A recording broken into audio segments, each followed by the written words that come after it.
오늘 우리는 잠시 숨가쁜 일상의 걸음을 멈추고 인생이라는 거대한 장부 앞에 앉아보려 합니다. 우리 모두는 매일 무언가를 얻고 또 무언가를 잃으며 살아갑니다. 하지만 과연 우리는 무엇을 얻고 무엇을 잃고 있는지 정확히 계산하고 있을까요? 오늘의 이야기가 여러분의 마음에 깊은 울림을 준다면 이 귀한 은혜의 말씀을 주변의 소중한 분들과 함께 나누어 주시고 구독을 통해 저희와 동행해 주십시오. 여러분의 작은 실천이 누군가에게는 큰 위로와 희망이 될 수 있습니다.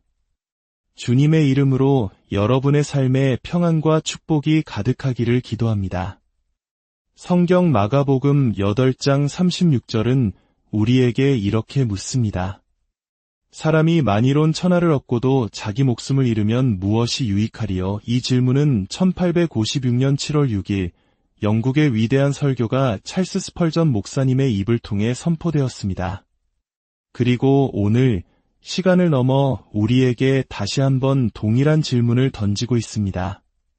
이익과 손해, 우리 인생의 가장 중요한 손익계산서에 대한 이야기입니다. 수많은 사업가들이 장부 정리를 소홀히 하다가 파산에 이릅니다. 비용을 계산하고 지출을 파악하며 빚과 자산을 명확히 관리하는 사람이 손해보는 일은 없습니다. 하지만 자신의 재정 상태를 정확히 모르는 무지함과 투기적인 욕심, 그리고 자기 사업에 대한 태만이 결합될 때 많은 이들이 파멸의 길을 걷게 됩니다. 영적인 의미에서 우리 인간은 위대한 상인입니다. 우리는 자신의 행복과 시간, 그리고 영혼을 걸고 거래를 합니다. 우리 각자는 두 개의 가게를 운영하고 있습니다. 하나는 육신이라 불리는 흙으로 빚어진 거칠고 보잘것없는 수습생이 운영하는 작은 가게입니다. 그리고 다른 하나는 영혼이라 불리는 존재가 운영하는 비교할 수 없이 거대한 사업체입니다. 이 영혼이라는 사업체는 사소한 것들을 거래하지 않습니다. 지옥과 천국, 영혼의 장엄한 실체들을 다루는 위대한 사업입니다. 만약 한 상인이 자신의 거대한 본점은 전혀 신경 쓰지 않고 길모퉁이의 작은 분점에만 온 신경을 쓴다면 얼마나 어리석은 일이겠습니까? 집안의 사소한 씀씀이는 꼼꼼히 기록하면서도 자신의 손에 달린 거대한 사업체의 비용은 전혀 계산하지 않는다면 얼마나 태만한 경영자이겠습니까? 하지만 대부분의 사람들은 바로 그렇게 어리석게 살아가고 있습니다. 사람들은 육신이라는 작은 가게에서 얻는 이익은 열심히 계산하지만 영혼의 중대한 문제들, 즉 영혼이라는 거대한 사업체의 끔찍한 손실에 대해서는 너무나도 무관심합니다. 사랑하는 여러분, 육신을 돌보는 것을 게을리하지 마십시오. 믿는 자에게 있어 육신은 성령이 거하시는 성전이기에 마땅히 귀하게 여겨야 합니다. 하지만 그보다 더욱 특별한 정성으로 여러분의 영혼을 돌보시길 간절히 부탁드립니다. 집에 화려한 장식을 하면서 그 안에 사는 거주자가 굶어 죽게 내버려 두지 마십시오. 배의 외관에 페인트 칠을 하면서 정작 선원들이 식량이 없어 굶주리게 만들지 마십시오. 육신뿐만 아니라 영혼을, 우리가 살아가는 수단뿐만 아니라 삶 그 자체를 돌보아야 합니다. 사람들이 자신의 영혼이 지닌 엄청난 가치를 깨닫고 하나님 앞에서 자신의 상태를 알게 된다면 얼마나 좋을까요? 지금 이 순간 여러분 스스로를 깊이 성찰해 보십시오. 만약 그렇게 한다면 우리 중 얼마나 많은 이들이 영적으로 파산 상태에 있을까요? 육신이라는 장사에서는 제법 괜찮은 수익을 올리고 있을지 모릅니다. 편안하고 안락하게 원하는 것들을 스스로에게 제공하며 살고 있겠지요. 어쩌면 당신의 육신은 호강하며 아무런 불평도 없을지 모릅니다. 하지만 당신의 가련한 영혼에게는 잘 지내고 있는지 물어보십시오. 아마도 당신의 영혼은 이익을 얻기는커녕 끔찍한 손실을 보고 있다는 사실을 발견하게 될 것입니다. 제가 엄숙하게 말씀드립니다. 당신의 육신이 아무리 큰 이익을 얻는다 해도 만약 당신의 영혼이 손해를 보고 있다면 당신은 단 한 푼의 이익도 얻지 못한 것입니다. 예수 그리스도의 이름으로 여러분 모두에게 묻습니다. 사람이 만일온 천하를 얻고도 자기 목숨을 잃으면 무엇이 유익하리요? 먼저 사람이 온 천하를 얻는다는 것이 과연 어떤 이익인지 살펴보겠습니다. 어떤 신앙인들은 온 천하를 얻는 것은 결국 아무것도 얻지 못하는 것이라고 단정적으로 말합니다. 아마 그들의 말이 맞을지도 모릅니다. 하지만 저는 그들이 스스로 한 말을 진정으로 믿고 있는지 의문이 듭니다. 그들은 찬송가 가사처럼 세상의 보화는 화려한 장난감이요 황금은 더러운 흙먼지라 고 노래합니다. 물론 그리스도와 비교한다면 지극히 옳은 말입니다. 하지만 어떤 이들은 세상의 것들을 불필요하게 폄하하며 보석을 화려한 장난감, 황금을 더러운 흙먼지라고 부릅니다. 저는 황금을 흙먼지라고 말하는 친구들을 볼 때마다 감탄하곤 합니다. 왜 그들은 그 흙먼지를 청소부에게 주지 않는 걸까요? 만약 그들이 정말로 그렇게 한다면 저라도 기꺼이 종을 울리며 그 흙먼지를 거두러 다닐 것입니다. 재물을 멸시하는 척하는 많은 사람들이 사실은 가장 큰 재물 축적가인 경우가 많습니다. 저는 그들이 돈이 다른 사람들의 마음을 상하게 할까봐 다른 이들이 그 위험한 것을 만지지 못하도록 조심스럽게 쌓아두는 것이라고 생각합니다. 참으로 친절한 의도일 수 있습니다. 하지만 우리는 그들의 자비로운 의도에 꼭 감사해야 할지는 모르겠습니다. 사람들은 종종 돈이 모든 악의 뿌리라고 말합니다. 저는 성경에서 그 구절을 찾아보려 했지만 창세기부터 요한계시록까지 어디에서도 찾을 수 없었습니다. 대신 이런 구절은 찾았습니다. 돈을 사랑함이 일만 악의 뿌리가 되나니 돈 그 자체에는 악이 거의 없습니다. 사람이 그것을 올바르게 사용하기만 한다면 돈은 하나님께서 거룩한 목적을 위해 주신 하늘의 재능, 즉 달란트입니다. 하나님의 달란트가 나쁜 것일 리 없습니다. 세상의 것들을 진정으로 신경 쓰지 않는다고 말하는 것은 이선일 뿐입니다. 우리 모두는 어느 정도 세상의 것을 원하며 살아갑니다. 이 세상에서 적절한 부를 소유하는 것은 분명 상당한 이익이 됩니다. 저는 모든 이익을 부정하며 여러분을 속이지 않겠습니다.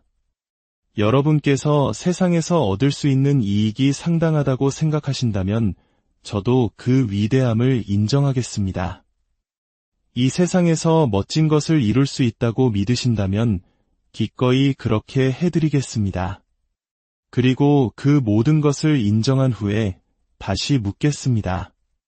그 모든 것을 온 천하를 얻는다 해도 당신의 영혼을 잃는다면 그것이 과연 당신의 목적에 부합하는 일이겠습니까? 자, 이제 여러분의 손익계산서를 함께 정리해 봅시다. 역사상 온 천하를 얻은 사람은 단 한 명도 없었지만 있었다고 가정해 보겠습니다. 온 천하를 얻는다는 것은 몇 가지 경우로 나누어 볼 수 있습니다. 첫째는 광대한 제국을 다스리는 권력을 얻는 것입니다. 우리는 알렉산더 대왕을 그 예로 들 수 있습니다. 그는 온 세상을 소유한 사람의 가장 대표적인 표본입니다. 그의 영토에는 경계가 있었지만 그 경계를 막아설 수 있는 나라는 없었습니다. 수천 킬로미터를 가도 그의 땅이었습니다. 그의 발 아래에는 수백만의 군사들이 그의 명령을 기다렸고 그가 전투에 나서면 무적이었습니다. 그의 의지는 곧 법이었습니다. 알렉산더여, 대답해 보시오. 세상을 얻는 것이 그만한 가치가 있었는가? 그대의 왕홀이 행복의 지팡이였으며 그대의 왕관이 기쁨의 보증수표였는가?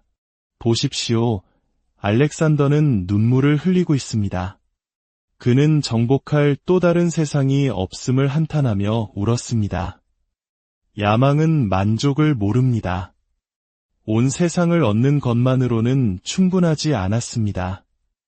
보편적인 군주가 된다는 것은 스스로를 보편적으로 비참하게 만드는 길일 뿐입니다. 권력에는 쾌락이 따릅니다.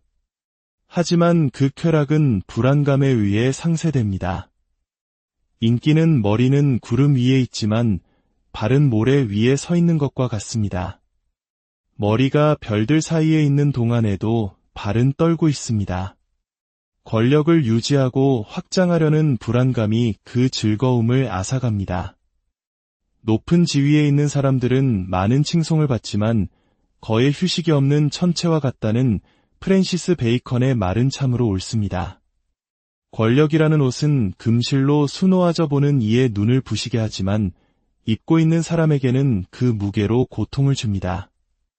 알렉산더 자신조차 오두막에 사는 농부를 부러워하며 자신의 황금 궁전보다 양치기들이 있는 평원에 더 큰 행복이 있다고 생각했습니다.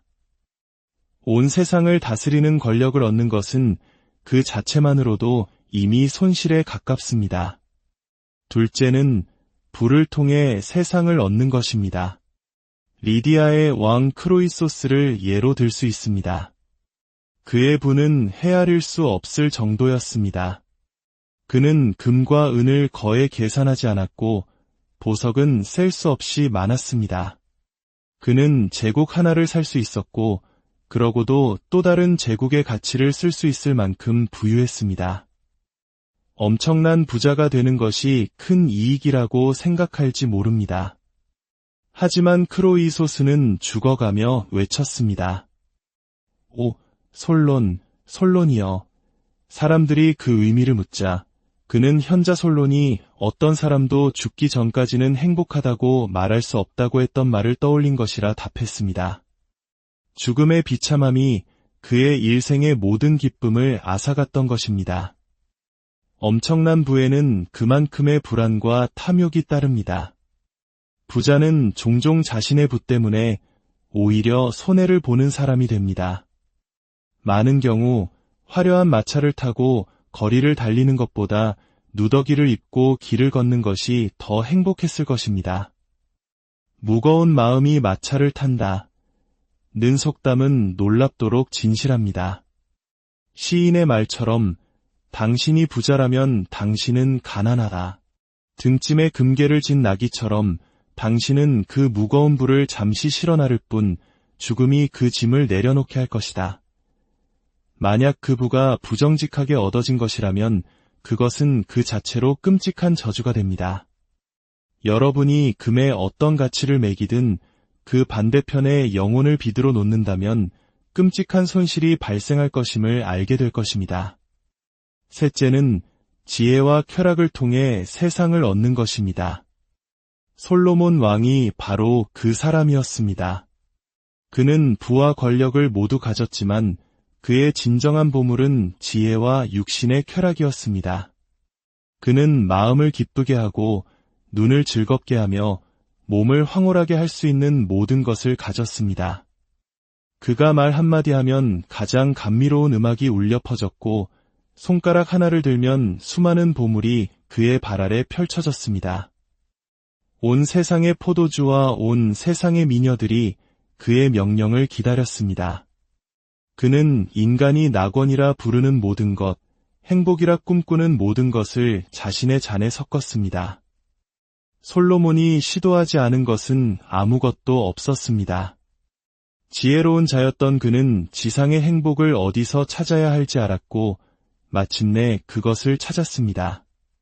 솔로몬이여, 무엇을 찾았는가? 전도자여, 입을 열어 우리에게 말해주오. 헛되고 헛되며 헛되고 헛되니 모든 것이 헛되도다. 전도자가 말합니다. 아, 친구들이여, 우리가 원하는 모든 육신의 쾌락을 누릴 수 있다 해도 그것이 그 자체로 이익이 될지는 의문입니다. 쾌락을 너무 빨리 쫓는 사람은 오히려 그것을 놓치게 됩니다. 많은 경주자들이 결승선 앞에서 무리하다가 상을 놓칩니다. 쾌락을 추구하는데 좀 더 절제했다면 오히려 더 많은 즐거움을 누렸을 사람도 많습니다. 세상의 모든 감각적인 쾌락을 얻는다 해도 그것은 결국 헛된 손실일 뿐입니다. 이처럼 세상에서 가장 위대한 것들을 얻는다 해도 그 이익은 미미합니다. 바라볼 때는 커 보이지만 손에 쥐면 아주 작습니다. 세상은 소년의 나비와 같습니다. 쫓을 때는 즐겁지만 너무 세게 쥐어 날개를 상하게 하면 실망만 남을 뿐입니다. 그렇다면 이 세상의 극히 일부만을 얻고 영혼을 잃는 보통 사람들의 경우는 어떻겠습니까? 부자는 이 세상에서나마 누릴 것을 누리지만 가난한 사람은 이 세상에서도 가장 적은 것을 누립니다. 그리고 그는 가난에서 영원한 저주로, 누추함에서 멸망으로, 그의 초라한 집과 누더기에서 지옥의 불길로 갑니다. 이 세상에서 비참한 삶을 살고 그 굶주린 삶이 다음 세상에 더 슬프고 두려운 삶의 서막에 불과하다는 것을 발견하는 것, 이 얼마나 끔찍한 일입니까? 이제 두 번째로 영혼을 잃는다는 것의 끔찍한 손실에 대해 생각해 보겠습니다. 영혼을 잃는다는 것, 그것이 무엇을 의미하는지 어떻게 설명할 수 있을까요? 우리는 세 가지 측면에서 그 손실의 끔찍함을 알 수 있습니다. 첫째, 영혼의 본질적인 가치. 둘째, 영혼의 무한한 가능성. 그리고 셋째, 영혼을 잃었을 때의 운명입니다. 첫째, 영혼의 본질적인 가치를 생각해 보십시오. 영혼은 수만 개의 세상보다 더 가치가 있습니다.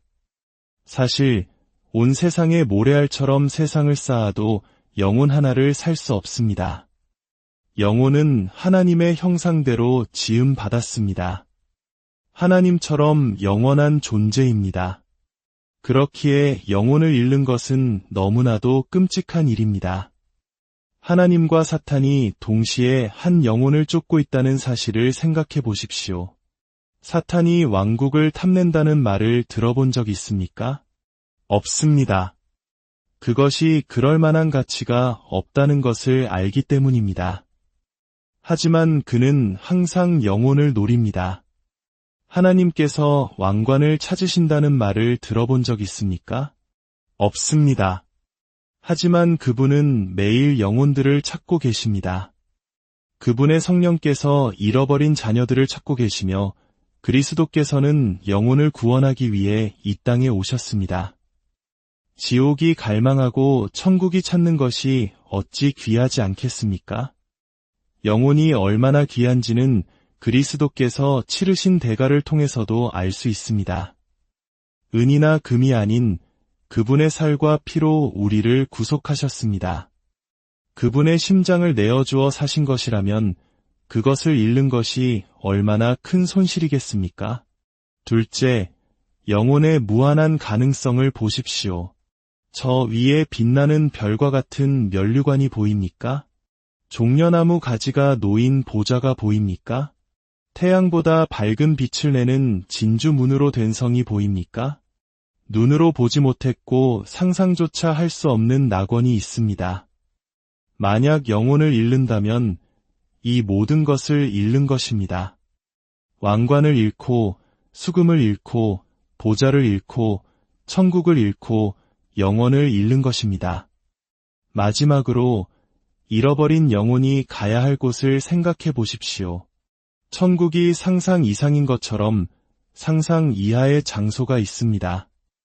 음침한 어둠 속에서 오직 섬뜩한 불꽃만이 어둠을 비추는 곳, 불타는 침상 위에서 영혼들이 신음하는 곳, 하나님의 입에서 나오는 유황불길이 꺼지지 않는 곳입니다. 그곳의 유일한 음악은 저주받은 영혼들의 슬픈 교향곡이며 울부짖음과 신음, 이를 가는 소리가 끔찍한 협주를 이룹니다. 악마들이 불타는 철채찍을 들고 가련한 영혼들을 고문하는 곳, 고통으로 불타는 혀가 단 한 방울의 물을 애타게 찾지만 그 물 한 방울조차 거절당하는 곳입니다. 저는 이 끔찍한 장면을 다 묘사할 수 없습니다. 하지만 1시간 안에 여러분 중 누군가는 그곳을 알게 될지도 모릅니다. 인생의 장막이 걷히면 여러분은 잃어버린 영혼들과 얼굴을 마주하게 될 것입니다. 그때가 되어서야 영혼을 잃는 것이 무엇인지 알게 될 것입니다. 그렇다면 우리가 얻어야 할 실질적인 교훈은 무엇일까요? 가장 유리한 상황에서도 죄인이 세상을 얻고 영혼을 잃는다면 끔찍한 손실을 입는 것이 분명하다면 사람이 사소한 것을 위해 자기 영혼을 파는 것은 얼마나 어리석은 일입니까? 어떤 사람은 단돈 몇 푼을 위해 자기 영혼을 팝니다. 주일에 가게 셔터 하나만 내리고 장사를 하면 돈을 좀 더 벌 수 있다고 생각합니다. 일주일에 몇 푼을 더 벌기 위해 당신의 영혼을 저주에 파는 것, 참으로 좋은 거래입니다. 어떤 사람은 더 나은 직장을 얻기 위해 자신의 신앙을 버리고 더 세속적인 종교로 갈아탑니다. 좋은 직장을 위해 영원한 이익을 망치는 것, 참으로 좋은 거래입니다. 언젠가 그 직장은 당신을 아주 나쁜 상황으로 이끌 것입니다. 한 일화가 있습니다. 한 목사님이 들판을 건너다가 한 농부를 만났습니다. 목사님은 날씨 이야기로 대화를 시작한 후 물었습니다. 우리가 받은 은혜에 얼마나 감사해야 할까요? 저는 당신이 기도하지 않고는 밖에 나오지 않기를 바랍니다. 농부가 말했습니다. 기도? 저는 기도 같은 건 안 합니다. 기도할 게 없거든요. 아내가 기도하지 않느냐는 질문에 하고 싶으면 하겠죠 라고 답했고 자녀들 질문에도 마찬가지였습니다. 목사님은 그 농부가 미신적이라는 것을 알아채고 아마도 다소 엉뚱한 방법을 썼던 것 같습니다. 그렇다면 제가 2실링 반을 드릴 테니 평생 기도하지 않겠다고 약속하시겠소? 농부는 좋습니다. 기도할 게 뭔지도 모르겠는데요. 라며 돈을 받았습니다. 집에 돌아온 농부는 생각에 잠겼습니다. 내가 무슨 짓을 한 거지? 마음속에서 어떤 소리가 들려왔습니다. 이복에 자네도 곧 죽을 텐데 그때는 기도하고 싶을 걸세. 심판대 앞에 서야 할 텐데 기도 한 번 못했다면 큰일이지. 그는 점점 더 비참해졌고 아내에게 사실을 털어놓았습니다. 아내가 말했습니다. 세상에, 그건 악마였군요. 당신은 단돈 몇 푼에 당신 영혼을 악마에게 팔아버린 거예요. 농부는 며칠간 일도 못하고 자신이 악마에게 영혼을 팔았다는 죄책감에 시달렸습니다. 사실 그 목사님은 근처 헛간에서 설교할 예정이었고 그 농부가 마음의 평안을 얻기 위해 그곳에 오리라 짐작했습니다. 과연 그 농부는 주일 저녁 그곳에 와 있었습니다. 그리고 자신에게 돈을 주었던 바로 그 사람이 강단에 서서 이 말씀을 전하는 것을 들었습니다. 사람이 만일온 천하를 얻고도 자기 목숨을 잃으면 무엇이 유익하리요? 설교자는 외쳤습니다. 단돈 2실링 반에 자기 영혼을 판 사람에게는 무슨 이익이 있겠습니까? 그 순간 농부가 벌떡 일어나 소리쳤습니다. 선생님, 그 돈도로 가져가세요. 제발 가져가세요. 목사님이 말했습니다. 그러시오. 돈이 필요하다고 하지 않았소? 기도할 필요도 없다고 했잖소. 농부가 울부짖었습니다. 하지만 선생님, 저는 기도해야만 합니다. 기도하지 않으면 저는 영원히 잃어버린 자가 됩니다. 그렇게 돈은 돌려줬고 농부는 무릎을 꿇고 하나님께 기도했습니다. 그리고 바로 그 사건이 그의 영혼을 구원하고 그를 새 사람으로 만드는 계기가 되었습니다. 저는 오늘 그렇게 기이한 일을 할 수는 없습니다. 하지만 여러분 중 많은 이들이 비록 스스로는 아니라고 생각할지라도 세상의 이익을 위해 무언가를 함으로써 실제로는 사탄에게 자신을 팔고 있다는 사실을 마음에 새기고 돌아가시길 바랍니다. 그 길의 끝은 결국 영혼의 멸망입니다. 어떻게 하면 여러분의 영혼이 구원받을 수 있는지 알고 싶으십니까? 답은 여기에 있습니다. 주 예수를 믿으라. 그리하면 너와 내 집이 구원을 받으리라. 여러분 가운데 스스로 죄인임을 아는 사람이 있다면 이 위로의 말씀을 붙드십시오. 예수 그리스도께서는 죄인을 죄인 중에 괴수라도 구원하시기 위해 이 세상에 오셨습니다. 이 사실을 마음에 품고 기뻐하며 돌아가십시오. 예수 그리스도께서 바로 당신을 구원하기 위해 오셨습니다. 이제 이 말씀을 듣는 모든 분들을 위해 기도합니다. 사랑과 은혜의 하나님 아버지, 오늘 우리에게 생명의 말씀을 허락하시니 감사합니다. 세상에 헛된 것을 줬다가 가장 귀한 영혼을 잃어버리는 어리석음을 범하지 않게 하시고 오직 주님 안에서 참된 가치와 영원한 생명을 발견하게 하여 주시옵소서. 이 말씀을 듣는 모든 심령 위에 하늘의 평강을 더하여 주시고 그들의 삶의 모든 걸음마다 주님의 선하심과 인자하심이 함께 하시기를 간절히 기도합니다. 우리를 구원하신 주 예수 그리스도